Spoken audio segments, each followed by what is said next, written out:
நேயர்களுக்கு வணக்கம். பெருந்தொற்று பரவிக் கொண்டிருக்கும் இந்த சூழ்நிலையில் முகக்கவசமே நம்முடைய உயிர்கவசமாக உள்ளது. நாங்கள் தனி அறையில் இருப்பதால் தற்சமயம் முகக்கவசம் அணியவில்லை. ஆனால் நீங்கள் அனைவரும் தவறாமல் முகக்கவசம் அணிய வேண்டும் என கேட்டுக்கொள்கிறோம்.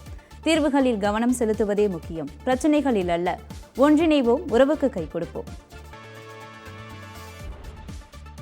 தமிழகத்தில் அமலில் உள்ள தளர்வில்லா முழு ஊரடங்கு 3 நாட்களில் நிறைவடையுள்ள நிலையில் ஊரடங்கு தொடர்பாக முதலமைச்சர் மு.க.ஸ்டாலின் இன்று ஆலோசனை நடத்தினார். தொற்று பாதிப்பு குறைவதால் 7ஆம் தேதி முதல் தளர்வுகள் அறிவிக்கப்படுமா என எதிர்பார்ப்பு எழுந்துள்ளது. தமிழகத்தில் பெருந்தொற்று பரவலை கட்டுப்படுத்த தளர்வுகள் இல்லா முழு ஊரடங்கு அமலில் உள்ளது. ஊரடங்கு காரணமாக தமிழகத்தில் பெருந்தொற்று பாதிப்பு குறைந்து வருகிறது. தமிழகத்தில் தற்போது பெருந்தொற்று கண்டறியப்படும் விகிதம் 19% உள்ளது. இந்த வார இறுதியில் தொற்று கண்டறியும் விகிதம் 15.5% இருக்கும் என்று கணிக்கப்பட்டுள்ளது. இந்நிலையில் தமிழகத்தில் அமலில் உள்ள தளர்வுகளற்ற முழு ஊரடங்கு இன்னும் 3 நாட்களில் நிறைவடைய உள்ள நிலையில் இதேபோன்று தளர்வுகளற்ற ஊரடங்கு நீட்டிக்கப்படுமா அல்லது தளர்வுகள் அறிவிக்கப்படுமா என்ற எதிர்பார்ப்பு எழுந்துள்ளது. மகளிருக்காக இயக்கப்படும் இலவச பேருந்துகளால் ஏற்கனவே இயங்கி வரும் பேருந்துகளின் எண்ணிக்கை குறைக்கப்படாது என்று போக்குவரத்து துறை அமைச்சர் ராஜகண்ணப்பன் தெரிவித்துள்ளார். சென்னை தலைமைச் செயலகத்தில் செய்தியாளர்களிடம் பேசிய அவர், போக்குவரத்து தொழிலாளர்களுக்கு வழங்க வேண்டிய ஓய்வூதிய நிலுவைத் தொகை 487,32,00,000 ரூபாய் வழங்கியிருப்பதாக கூறினார். இது தொடர்பாக அதிமுக ஒருங்கிணைப்பாளர் ஓ பன்னீர்செல்வம் தவறான கருத்துக்களை கூறி வருகிறார் என்றும் அவர் மறுப்பு தெரிவித்தார். பெண்களுக்காக இயக்கப்படும் இலவச பேருந்துகளால் ஏற்கனவே இயங்கி வரும் பேருந்துகளின் எண்ணிக்கை குறைக்கப்படாது என்றும் அமைச்சர் ராஜகண்ணப்பன் உறுதியளித்தார். ஒன்றியங்களின் தேசம்தான் இந்தியா என்று நாம் தமிழர் கட்சியின் ஒருங்கிணைப்பாளர் சீமான் தெரிவித்துள்ளார். சென்னை தலைமைச் செயலகத்தில் நாம் தமிழர் கட்சியின் ஒருங்கிணைப்பாளர் சீமான், இயக்குநர் பாரதிராஜா ஆகியோர் முதலமைச்சர் மு.க.ஸ்டாலினை சந்தித்து 7 பேர் விடுதலை குறித்து பேசினர். மேலும் முதலமைச்சர் பொது நிவாரண நிதிக்கு 5 லட்சம் ரூபாயை சீமான் வழங்கினார். தொடர்ந்து செய்தியாளர்களிடம் பேசிய சீமான், 7 பேர் விடுதலையில் உறுதியாக இருப்பதாக முதலமைச்சர் மு.க.ஸ்டாலின் தெரிவித்ததாக கூறினார். பெருந்தொற்று தடுப்பு உள்ளிட்ட பல்வேறு விவகாரங்களில் முதலமைச்சர் மு.க.ஸ்டாலின் சிறப்பாக செயல்படுவதாகவும் தமிழக அரசின் செயல்பாடுகள் சரியாக உள்ளது எனவும் சீமான் தெரிவித்தார். மத்திய அரசு சிபிஎஸ்இ +2 பொதுத் தேர்வை ரத்து செய்வது போல் தமிழகத்தில் +2 பொதுத் தேர்வை உடனடியாக ரத்து செய்ய வேண்டும் என தமிழக அரசுக்கு தமிழக பாஜக தலைவர் எல். முருகன் வலியுறுத்தியுள்ளார். சென்னை தரமணியில் பாஜக சார்பில் நடைபெற்ற இரத்த தான முகாமை பார்வையிட்ட பின்னர் செய்தியாளர்களிடம் பேசிய அவர், தமிழகத்திற்கு போதிய அளவில் தேவைக்கேற்ப மத்திய அரசு தடுப்பூசி வழங்கி வருவதாகவும் தடுப்பூசி தட்டுப்பாடு இல்லை எனவும் தெரிவித்தார். திமுக இந்துக்களுக்கு ஆதரவாக இல்லை என்றும் எல். முருகன் குற்றம் சாட்டினார்.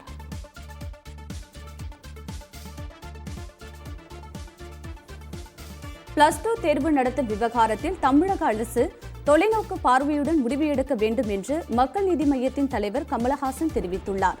இதுகுறித்து கமலஹாசன் வெளியிட்டுள்ள அறிக்கையில், மாணவர்களின் உயர்கல்வி, வேலைவாய்ப்பு ஆகியவற்றை சிதைத்துவிடக் கூடாது என்றும் அவர் கேட்டுக் கொண்டுள்ளார். நோய் தொற்றின் வேகம் குறைந்ததுடன் முறையாக திட்டமிட்டு பாடத்திட்டத்தின் அளவை குறித்து கால அவகாசம் அளித்து தேர்வை நடத்த வேண்டும் என்று கமல்ஹாசன் வேண்டுகோள் விடுத்துள்ளார்.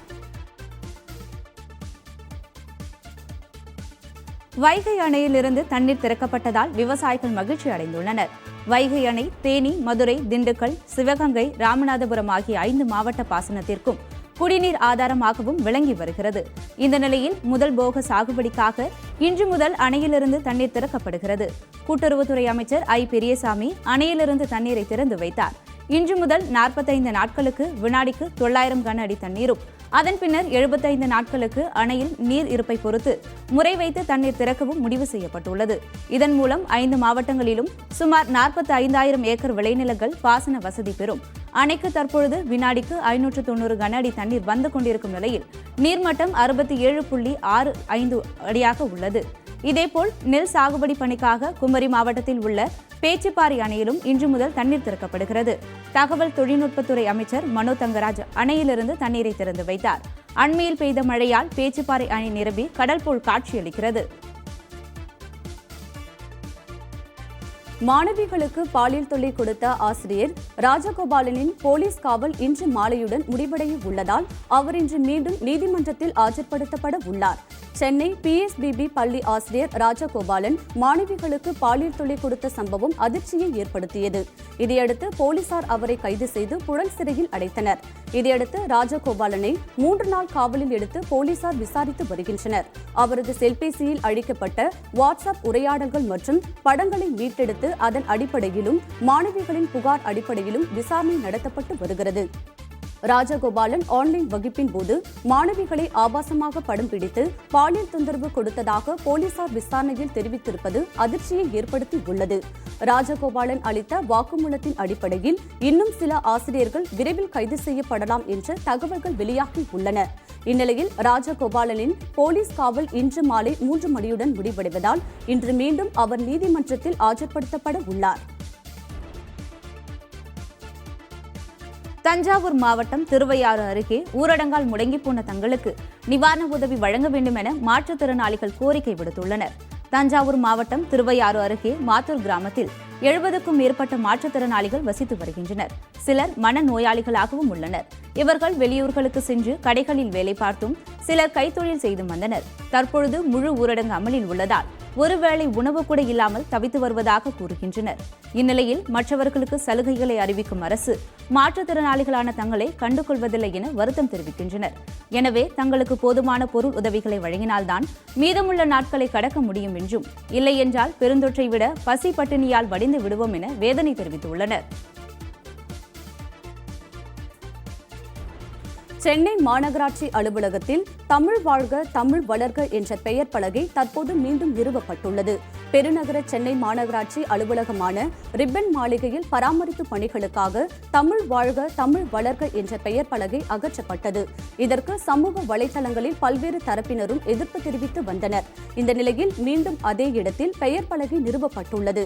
இதனை அமைச்சர்கள் KN நேரு, மா சுப்பிரமணியன், சேகர்பாபு ஆகியோர் திறந்து வைத்தனர். இதையொட்டி வண்ணமயமான வானவேடிக்கை நடைபெற்றது. சென்னை மாவட்டத்திற்கு உட்பட்ட சட்டமன்ற மற்றும் நாடாளுமன்ற உறுப்பினர்களும் நிகழ்ச்சியில் பங்கேற்றனர். ரிப்பன் மாளிகையில் மீண்டும் நிறுவப்பட்டு கம்பீரமாக காட்சியளிக்கும் தமிழ் வாழ்க தமிழ் வளர்க என்ற பெயர் பலகை புகைப்படம் சமூக வலைதளங்களில் வேகமாக பரவி வருகிறது.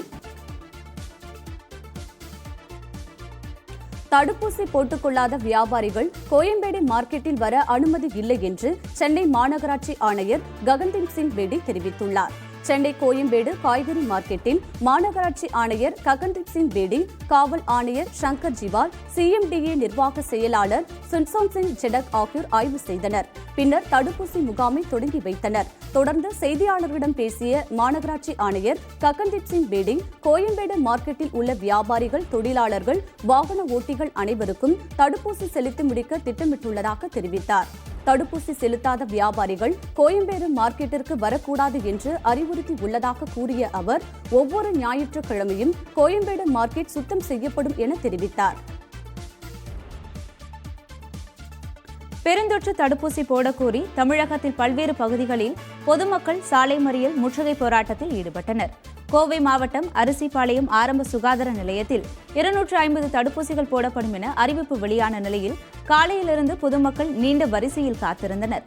ஆனால் 30 பேருக்கு மட்டுமே டோக்கன் வழங்கப்பட்டு தடுப்பூசி செலுத்தப்படும் என கூறியதாக தெரிவித்ததாக பொதுமக்கள் அனைவருக்கும் தடுப்பூசி போடக்கோரி சாலை மறியலில் ஈடுபட்டனர். கரூர் நகராட்சி அலுவலகத்தில் தடுப்பூசி போடப்படாது என்று அறிவித்ததால் பொதுமக்கள் முற்றுகை போராட்டத்தில் ஈடுபட்டனர். கரூர் நகராட்சி அலுவலகத்தில் அமைக்கப்பட்டுள்ள பெருந்தொற்று தடுப்பூசி முகாமில் காலை 6 மணி முதலே பொதுமக்கள் நீண்ட வரிசையில் காத்திருந்தனர். 120 தடுப்பூசி டோஸ்கள் ஒதுக்கீடு செய்யப்பட்டுள்ள நிலையில் ஏற்கனவே தடுப்பூசி போட டோக்கன் வழங்கப்பட்டு விட்டதாகவும் காத்திருப்பவர்களுக்கு தடுப்பூசி போட இயலாது எனவும் இருவர் கூறியுள்ளனர். இதனால் நீண்ட வரிசையில் காத்திருந்த மக்கள் விரக்தியில் நகராட்சி அலுவலகத்தை முற்றுகையிட்டு வாக்குவாதத்தில் ஈடுபட்டனர். தகவல் அறிந்து வந்த அதிகாரிகள் பொதுமக்களுக்கு ஒதுக்கீடு செய்யப்பட்ட தடுப்பூசி போடப்படும் என உறுதியளித்ததை அடுத்து பொதுமக்கள் மீண்டும் வரிசையில் நின்றனர். இதனால் அப்பகுதியில் சிறிது நேரம் பரபரப்பு ஏற்பட்டது.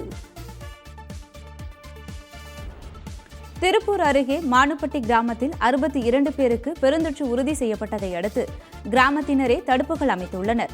திருப்பூர் மாவட்டம் உடுமலைப்பேட்டை ஒன்றியத்திற்குட்பட்ட மானுப்பட்டி கிராமத்தில் சுகாதாரத்துறையினர் வீடு வீடாக சென்று காய்ச்சல் அறிகுறி பற்றி சோதனை செய்தனர்.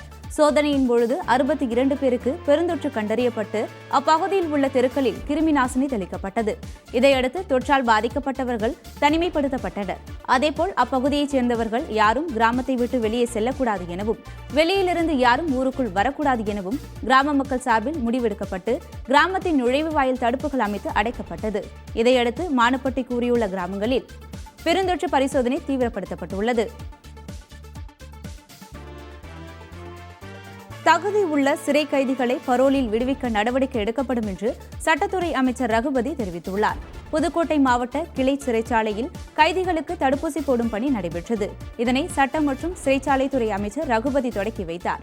பின்னர் செய்தியாளர்களிடம் பேசிய அவர், சிறைச்சாலைகளில் உள்ள கைதிகளுக்கு இன்று முதல் பெருந்தொற்று தடுப்பூசி போட்டுக்கொள்வது கட்டாயமாக்கப்பட்டுள்ளதாக தெரிவித்தார். சிறைச்சாலைகளில் போதைப்பொருள் நடமாட்டம் முற்றிலும் குறைக்கப்பட்டுள்ளதாகவும் அமைச்சர் ரகுபதி கூறினார். சிவகங்கை அருகே வீட்டு வாசலில் நின்று கொண்டிருந்த மூதாட்டியின் கழுத்தில் இருந்து 2 சவரன் தங்க நகையை மர்ம நபர்கள் பறித்து சென்ற சம்பவம் அப்பகுதி மக்களிடையே அச்சத்தை ஏற்படுத்தி உள்ளது. இளையான்குடி அருகே உள்ள சேத்தூர் கிராமத்தை சேர்ந்த சண்முகவள்ளி என்ற மூதாட்டி வீட்டு வாசலில் வேலை செய்து கொண்டிருந்தார். அப்போது இருசக்கர வாகனத்தில் வந்த மர்ம நபர் மூதாட்டியை கீழே தள்ளிவிட்டு அவர் கழுத்தில் அணிந்திருந்த 2 சவரன் தங்க நகையை பறித்து சென்றார். புகாரின் பேரில் சம்பவ இடத்திற்கு வந்த காளையார்கோவில் போலீசார் விசாரணை மேற்கொண்டனர். நகை பறிபோனதால் மூதாட்டி கதறி அழுத சம்பவம் காண்போரை கண்கலங்க வைத்தது. மதுரை மாவட்டம் உசிலம்பட்டி பகுதியில் பெய்த கனமழையால் அறுவடைக்கு தயாராக இருந்த நெற்பயிர்கள் நீரில் மூழ்கி சேதமடைந்ததால் விவசாயிகள் கவலையடைந்துள்ளனர். மதுரை மாவட்டம் உசிலம்பட்டி பகுதிகளில் நேற்று இரவு இடி மின்னலுடன் கூடிய பலத்த கனமழை பெய்தது. இதனால் பெரும்பாலான கண்மாய்கள் நீர்நிலைகளில் தண்ணீர் நிரம்பியது. குப்பனம்பட்டி, வாளாந்தூர், செல்லம்பட்டி ஆகிய பகுதிகளில் 500க்கும் மேற்பட்ட ஏக்கரில் விவசாயிகள் நெல் நடவு செய்திருந்தனர். நெற்பயிர்கள் அனைத்தும் நல்ல விளைச்சல் அடைந்து இன்னும் 15 நாட்களில் அறுவடை செய்யும் பணிகளை துவங்க விவசாயிகள் திட்டமிட்டிருந்தனர். இந்நிலையில் கனமழையால் நெற்பயிர்கள் அனைத்தும் நீரில் மூழ்கி சேதமடைந்துள்ளது. அறுவடை நேரத்தில் மழையால் நெற்பயிர்கள் சேதமடைந்துள்ளதால் விவசாயிகள் சோகத்தில் ஆழ்ந்துள்ளனர். பாதிக்கப்பட்ட நெற்பயிர்களுக்கு தமிழக அரசு உரிய இழப்பீடு வழங்க வேண்டும் என விவசாயிகள் கோரிக்கை விடுத்துள்ளனர். பல்லாவரம் அருகே உள்ள சாலையில் கழிவுநீர் பெருக்கெடுத்து ஓடுவதால் பொதுமக்கள் சிரமத்திற்குள்ளாகியுள்ளனர். சென்னை பம்பல் நகராட்சிக்குட்பட்ட சாலையில் உள்ள குடிநீர் குழாயில் உடைப்பு ஏற்பட்டது.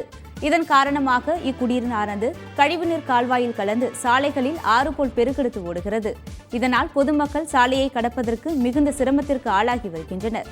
எனவே உடனடியாக சாலையில் தேங்கியிருக்கும் நீரை அப்புறப்படுத்த உரிய நடவடிக்கை எடுக்க வேண்டும் என பொதுமக்கள் கோரிக்கை விடுத்துள்ளனர். அடுத்ததாக சத்தியம் எக்ஸ்பிரஸ் செய்திகளில் தேசிய செய்திகளை பார்க்கலாம். பிரதமர் மோடியுடன் தொலைபேசி வாயிலாக பேசிய அமெரிக்க துணை அதிபர் கமலா ஹாரிஸ் இந்தியாவுக்கு தடுப்பூசி விநியோகம் செய்வதாக உறுதியளித்தார். பெருந்தொற்று முதல் அலையில் அமெரிக்கா உள்ளிட்ட உலக நாடுகளுக்கு உதவிக்கரம் நீட்டிய இந்தியா தற்பொழுது 2வது அலையில் சிக்கி தவித்து வருகிறது. இந்த நிலையில் கையிருப்பில் உள்ள 2.5 கோடி தடுப்பூசிகளை மற்ற நாடுகளுக்கு பகிர்ந்து அளிக்க உள்ளதாக அமெரிக்கா அண்மையில் அறிவித்தது. பாதிப்பு அதிகம் உள்ள இந்தியாவுக்கு கூடுதலாக தடுப்பூசி வழங்க வேண்டும் என கோரிக்கை வைக்கப்பட்டது. இந்த நிலையில் அமெரிக்க துணை அதிபரும் இந்திய வம்சாவளியைச் சேர்ந்தவருமான கமலா ஹாரிஸ் பிரதமர் மோடியை தொலைபேசியில் அழைத்து பேசினார். அப்பொழுது உலக அளவில் பெருந்தொற்று பரவலை ஒழிக்க அதிபர் ஜோ பைடன் நிர்வாகம் எடுத்து வரும் முயற்சிகளும் பெருந்தொற்றால் ஏற்பட்டுள்ள பொது சுகாதார தேவைகள் குறித்தும் மோடியிடம் கமலா ஹாரிஸ் எடுத்துரைத்ததாக கூறப்படுகிறது. மேலும் இந்தியாவுக்கு பெருந்தொற்று தடுப்பூசிகள் விநியோகம் செய்ய கமலா ஹாரிஸ் உறுதி அளித்ததாக அமெரிக்க வெள்ளை மாளிகை செய்தி தொடர்பாளர் சைமன் சாண்டர்ஸ் கூறியுள்ளார். தடுப்பூசி குறித்த உத்தரவாதம் அளித்த கமலா ஹாரிஸுக்கு பிரதமர் மோடி நன்றி தெரிவித்துள்ளார். இந்தியாவின் பொருளாதார வளர்ச்சி நடப்பு நிதியாண்டில் 9.5% இருக்கும் என்று ரிசர்வ் வங்கியின் ஆளுநர் சக்திகாந்த் தாஸ் தெரிவித்துள்ளார். வங்கிகளுக்கு வழங்கப்படும் குறுகிய கால கடனுக்காக ரெப்போ ரேட் வட்டி விகிதம் 4% நீடிக்கும் என்றும் அறிவிக்கப்பட்டுள்ளது. 2021-2022 ஆண்டுக்கான நிதிக் கொள்கை குறித்து ரிசர்வ் வங்கியின் ஆளுநர் சக்திகாந்த் தாஸ் இன்று பல்வேறு அறிவிப்புகளை வெளியிட்டார். இதன்படி முதல் அலையால் ஏற்பட்ட பாதிப்புகளைப் போல 2வது அலையில் பொருளாதார பாதிப்பு இருக்காது என்று கூறினார். வங்கிகளுக்கு ரிசர்வ் வங்கி வழங்கும் குறுகிய கால கடனுக்கான ரெப்போ ரேட் வட்டி விகிதம் 4% தொடரும் என்று அவர் தெரிவித்தார். இதேபோல் ரிசர்வ் ரெப்போ ரேட்டும் 3.35% தொடரும் என்றும் கடன் வட்டி விகிதத்தில் மாற்றமில்லை என்றும் சக்திகாந்த தாஸ் தெரிவித்தார். நடப்பு நிதியாண்டிற்கான ஆண்டுக்கான பொருளாதார வளர்ச்சி விகிதம் 9.5% இருக்கும் என்றும் ரிசர்வ் வங்கியின் ஆளுநர் சக்திகாந்த தாஸ் கூறினார். இந்தியாவில் தினசரி பெருந்தொற்று பாதிப்பு படிப்படியாக குறைந்து வருகிறது. ஒரே நாளில் 1,32,364 பேருக்கு தொற்று பாதிப்பு ஏற்பட்டுள்ளது. மத்திய சுகாதாரத்துறை அமைச்சகம் வெளியிட்டுள்ள தகவலின்படி கடந்த 24 மணி நேரத்தில் புதிதாக 1,32,364 பேருக்கு பெருந்தொற்று பாதிப்பு உறுதிப்படுத்தப்பட்டுள்ளது. இதனால் மொத்த பாதிப்பு எண்ணிக்கை 2,87,74,350 உயர்ந்துள்ளது. ஒரே நாளில் 2,07,071 பேர் குணமடைந்து வீடு திரும்பியுள்ளனர் என்றும் நாடு முழுவதும் 16,35,993 பேருக்கு சிகிச்சை அளிக்கப்பட்டு வருவதாகவும் மத்திய சுகாதாரத்துறை அமைச்சகம் தெரிவித்துள்ளது. கடந்த 24 மணி நேரத்தில் 2,713 பேர் பெருந்தொற்று பாதிப்பால் உயிரிழந்துள்ளனர் என்றும் இதனால் மொத்த உயிரிழப்பு எண்ணிக்கை 3,40,702 அதிகரித்துள்ளது எனவும் கூறப்பட்டுள்ளது. கூகுள் தேடலில் இந்தியாவின் மோசமான மொழி கன்னடம் என காட்டியதற்காக கூகுள் நிறுவனம் மன்னிப்பு கோரியுள்ளது. கூகுள் தேடலில் இந்தியாவின் மோசமான மொழி கன்னடம் என காட்டியது. இந்த விவகாரம் கர்நாடக மாநிலத்தில் பெரும் அதிர்வலைகளை ஏற்படுத்தியது. கன்னட மொழி பேசும் மக்கள் மற்றும் கர்நாடக மாநிலத்தை சேர்ந்த பல்வேறு அரசியல் கட்சியினரும் இந்த விவகாரத்தில் கூகுள் நிறுவனத்திற்கு கடும் கண்டனம் தெரிவித்தனர். சமூக வலைதளங்களிலும் கூகுள் நிறுவனத்திற்கு எதிராக கன்னட மக்கள் பல்வேறு கருத்துக்களை தெரிவித்தனர். இந்நிலையில் இந்தியாவின் மோசமான மொழி கன்னடம் என காட்டப்பட்டதற்கு கூகுள் நிறுவனம் மன்னிப்பு கோரியுள்ளது. மேலும் கன்னட மொழி தொடர்பாக கூகுள் தேடுதல் தளத்தில் தவறாக வெளியான பதிவுகளையும் கூகுள் நிறுவனம் நீக்கியுள்ளது. தமிழகத்தில் ஒரே நாடு ஒரே ரேஷன் திட்டத்தின் செயல்பாடு திருப்திகரமாக இல்லை என உணவு மற்றும் பொது விநியோகத்துறை செயலாளர் சுதான்சு பாண்டே தெரிவித்துள்ளார். பிரதம மந்திரி கரீப் கல்யாண் அன்ன யோஜனா 3வது கட்ட திட்டம் குறித்து பேசிய அவர், இந்திய உணவு கழக கிடங்குகளிலிருந்து 63.67 லட்சம் மெட்ரிக் டன் உணவு தானியங்கள் மாநிலங்களுக்கும் யூனியன் பிரதேசங்களுக்கும் வழங்கப்பட்டுள்ளதாக தெரிவித்தார். இது மே மற்றும் ஜூன் மாதத்திற்கான ஒதுக்கீட்டில் 80% என்றும் குறிப்பிட்டுள்ளார். இதன் மூலம் கடந்த மே மாதத்தில் தேசிய உணவு பாதுகாப்பு சட்ட பயனாளிகள் 55 கோடி பேர் பயனடைந்துள்ளதாக தெரிவித்துள்ளார். இதேபோன்று நடப்பு ஜூன் மாதத்தில் 2.6 கோடி பயனாளிகளுக்கு 1.3 லட்சம் மெட்ரிக் டன் உணவு தானியங்கள் வழங்கப்பட்டுள்ளதாக கூறினார். இதற்காக மொத்தம் 13,000 கோடிக்கும் அதிகமாக உணவு மானியம் செலவிடப்பட்டுள்ளதாக தெரிவித்தார். மேலும் தமிழகத்தில் ஒரே நாடு ஒரே ரேஷன் திட்டம் செயல்பாடு திருப்திகரமாக இல்லை என்றும் தெரிவித்தார். கேரள மாநிலத்தில் 18 வயதுக்கு மேற்பட்ட அனைவருக்கும் பெருந்தொற்று தடுப்பூசி செலுத்த பட்ஜெட்டில் 1000 கோடி ஒதுக்கீடு செய்யப்பட்டுள்ளது. கேரளா சட்டப்பேரவையில் அம்மாநில நிதியமைச்சர் KN பாலகோபால் பட்ஜெட் தாக்கல் செய்தார். பட்ஜெட்டில் 18 வயதுக்கு மேற்பட்ட அனைவருக்கும் பெருந்தொற்று தடுப்பூசி செலுத்த பட்ஜெட்டில் 1000 கோடி ரூபாய் ஒதுக்கீடு செய்யப்பட்டுள்ளதாக அறிவித்தார். கடந்த ஆட்சி காலத்தில் பெருந்தொற்றை சமாளிக்க ஒதுக்கப்பட்ட 20,000 கோடியும் முழுமையாக செலவிடப்பட்டுள்ளதாக பட்ஜெட்டில் தெரிவிக்கப்பட்டுள்ளது. இதற்கிடையே கேரளாவில் பெருந்தொற்று பாதிப்பு விகிதத்தை குறைக்கும் நோக்கில் வரும் ஜூன் 5ஆம் தேதி முதல் 9ஆம் தேதி வரை கூடுதல் கட்டுப்பாடுகள் அமல்படுத்த மாநில அரசு முடிவு செய்துள்ளது. கூடுதல் கட்டுப்பாடுகள் அமல்படுத்தப்படும் இந்த நாட்களில் அத்தியாவசிய சேவைகளுக்கு மட்டுமே அனுமதி அளிக்கப்படும் என்று மாநில முதலமைச்சர் விஜயன் தெரிவித்துள்ளார். வெளி மாநிலங்களில் இருந்து வருபவர்கள் கட்டாயம் பெருந்தொற்று நெகட்டிவ் சான்றிதழ் வைத்திருப்பது அவசியம் எனவும் கேரள அரசு தெரிவித்துள்ளது. கட்டுமான பொருட்கள் விற்பனை செய்யும் கடைகள் இயங்கவும் அனுமதி அளிக்கப்பட்டுள்ளது. மேலும் ஜூன் 10ஆம் தேதி முதல் அரசு மற்றும் அரசு பொதுத்துறை நிறுவனங்கள் 50% ஊழியர்களுடன் இயங்கும் என்றும் தெரிவிக்கப்பட்டுள்ளது. சத்தியம் எக்ஸ்பிரஸில் அடுத்ததாக உலக செய்திகளை பார்க்கலாம். பிரேசில் அனுமதியின்றி சட்டவிரோதமாக கட்டப்பட்ட அடுக்குமாடி கட்டிடம் இடிந்து விழுந்து விபத்துக்குள்ளானதில் 2 பேர் உயிரிழந்தனர். பிரேசில் நாட்டில் ரியோ டி ஜெனிரோவில் அனுமதியின்றி சட்டவிரோதமாக கட்டப்பட்ட 4 மாடிகளை கொண்ட அடுக்குமாடி கட்டிடம் நேற்று திடீரென இடிந்து விழுந்தது. இந்த விபத்தில் கட்டிடத்தில் தங்கியிருந்த அனைவரும் சிக்கிக் கொண்டனர். தகவல் அறிந்து விரைந்து வந்த மீட்புக் குழுவினர் இடிபாடுகளுக்குள் சிக்கியவர்களை மீட்கும் நடவடிக்கையில் ஈடுபட்டனர். ஆனாலும் இந்த விபத்தில் குழந்தை உட்பட மொத்தம் 2 பேர் உயிரிழந்தனர். மேலும் இடிபாடுகளுள் சிக்கில் இருப்பவர்களை மீட்கும் பணிகள் தீவிரமாக நடைபெற்று வருகிறது. உரிய அனுமதியின்றி கட்டப்பட்ட அடுக்குமாடி கட்டிடம் இடிந்து விழுந்த சம்பவம் குறித்து போலீசார் விசாரணை நடத்தி வருகின்றனர். பெருந்தொற்று விவகாரம் குறித்து தான் கூறியது சரியே என தற்பொழுது அனைவரும் கூற தொடங்கியுள்ளனர் என அமெரிக்க முன்னாள் அதிபர் ட்ரம்ப் தெரிவித்துள்ளார். உலக நாடுகளை இன்றளவும் பயமுறுத்திக் கொண்டிருக்கும் பெருந்தொற்று முதலாக சீனாவின் வூகான் நகரில்தான் கண்டறியப்பட்டது. பெருந்தொற்று பரவல் தொடங்கியதும் அப்பொழுது அமெரிக்க அதிபராக இருந்த டொனால்டு ட்ரம்ப் சீனா மீது அடுக்கடுக்கான குற்றச்சாட்டுகளை சுமத்தி வந்தார். பெருந்தொற்றை சீன வைரஸ் என்றும் ட்ரம்ப் கடுமையாக சாடினார். இந்த நிலையில் பெருந்தொற்று வைரஸின் தோற்றம் குறித்து தான் முன்பே கூறியது சரியென நிரூபிக்கப்பட்டுள்ளது என்று ட்ரம்ப் தெரிவித்துள்ளார். இதுகுறித்து அவர் வெளியிட்டுள்ள அறிவிப்பில் பெருந்தொற்று வூகான் ஆய்வகத்திலிருந்தே பரவியது என தான் கூறியது சரியே என்று தற்பொழுது அனைத்து தரப்பினரும் கூற தொடங்கியுள்ளனர் என்றும், எனவே பெருந்தொற்று வைரஸ் மூலம் ஏற்படுத்திய பேரழிவுக்காக அமெரிக்கா மற்றும் பிற உலநாடுகளுக்கு சீனா $10 டிரில்லியன் வழங்க வேண்டும் என்றும் ட்ரம்ப் கூறியுள்ளார்.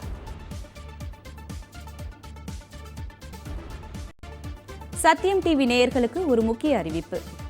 அன்பார்ந்த சத்தியம் டிவி நேயர்களே, தொழில்நுட்ப கோளாறு காரணமாக சத்தியம் நியூஸ் என்கிற யூடியூப் பக்கத்திற்கு பதிலாக தற்காலிகமாக சத்தியம் டிஜிட்டல் என்கிற பக்கத்தின் வாயிலாக தினசரி தலைப்புச் செய்திகளை வெளியிடுகிறோம். எனவே நேயர்கள் அனைவரும் கண்டிப்பாக இதை பார்த்து செய்திகளை அறிந்து கொண்டு உங்கள் நண்பர்கள் மற்றும் உறவினர்களுக்கும் பகிர்ந்து உங்கள் சத்தியம் டிவிக்கு எப்பொழுதும் போல் உங்கள் நல்ல ஆதரவை தரும்படி அன்போடு கேட்டுக்கொள்கிறோம். விரைவில் உங்கள் சத்தியம் நியூஸ் என்கிற யூடியூப் பக்கத்தில் வழக்கம் போல் நீங்கள் மீண்டும் செய்திகளை உடனுக்குடன் தெரிந்து கொள்ளலாம். இத்துடன் சத்தியம் எக்ஸ்பிரஸ் செய்திகள் நிறைவு பெறுகிறது. மீண்டும் சத்தியம் எக்ஸ்பிரஸில் சந்திப்போம். வணக்கம்.